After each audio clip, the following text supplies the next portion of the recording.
Hey folks, this is AllAboutAndroids.com and it is finally here. Team EaglesBlood's finest work so far for the LG G2x. AOSP Build 2 has been released on the 4th of May, 2012. Build 2 has a lot of stuff to cover, so let's dive in straight away. First up, we have the new quad lock screen. It is currently in the works, so there's still a couple of small bugs such as the circle cutting off right here and the camera button hiding the carrier name, but these will definitely get fixed as soon as possible. There's also the two new added apps right here, so Dialer and Messenger.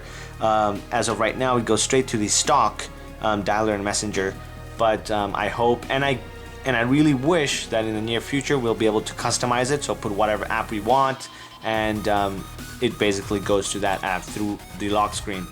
Now, the biggest change, of course, is the new base, so it's based on latest Android 4.0.4, and the developer really recommends to please do a full wipe when you flash this release because of the immense amount of system changes. Now let's get into the cool new features. I always use Antutu to control my CPU functions and settings, but built in we have full processor and IO scheduling control. CSM from Team EaglesBlood has done this, made this possible for us, and thanks goes straight to him. So you can set the minimum, set the maximum. Right now it can go up to 1.4 gigahertz, which is pretty high, and under voltages you can choose some profiles right here. Now right there it says choose wisely, and trust me, you do not want to play around if you're not aware of the risks. You could take a look. I would suggest regular because it's just minus 25 millivolts. It does increase your battery life by quite an amount, and it doesn't affect it in any harmful way. If you're willing to take the risk, go ahead, but trust me, it's not nice when your phone doesn't boot up. So play with this at your own risk. Same thing for CPU as well. Don't go overclocking it to 1.4 and setting the minimum to 1.4. You'll simply kill the battery and the temperature will go really high. So just watch out when you're playing around with the settings. They're pretty powerful and pretty dangerous, so please watch out when you play with those. Also, IO scheduling, same thing here. Watch out what you use, but again, it's always nice to experiment to see what is available. So deadline is normally the default for a lot of ROMs. I've tried BFQ, I've used that for most of my time on the LG, and recently I've switched to anticipatory and it does wonders for my device. So play around guys, see which one suits you, and post in a comment down below to see, let's see like who uses the one of the schedulers over the other. Now, there's also the GetReal app. We normally use GetReal to update the radio interface layer so that it matches with the baseband. But built into the ROM right now is the popular 21E RIL. So within the ROM we have the 21E. If your reel doesn't match with the baseband, you can always get the app called GetReal and it will update that for you. Boxer has done some work as well.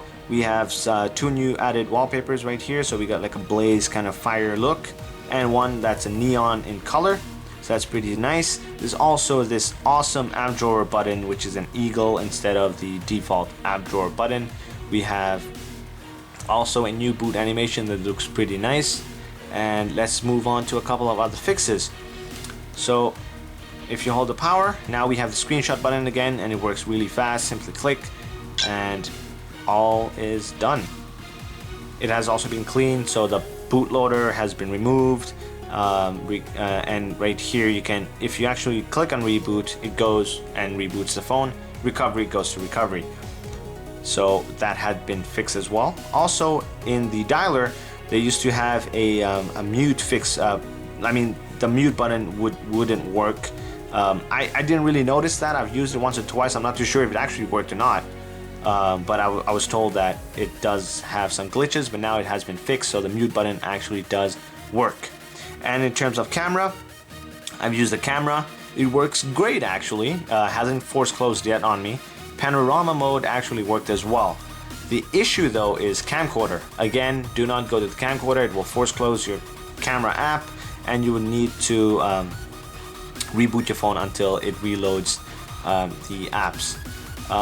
Again, camcorder issue, I'll just mention it for people that are not aware.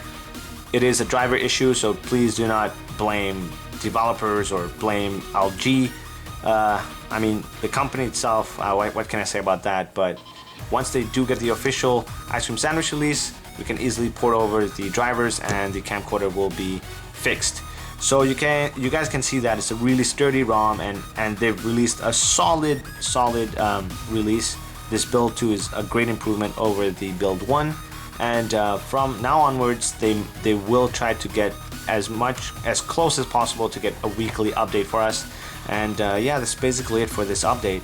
I hope you liked the video. Please comment and subscribe, we really appreciate it. We also have a Facebook page, a Google Plus account, and a Twitter. Please add us there as well. Thanks.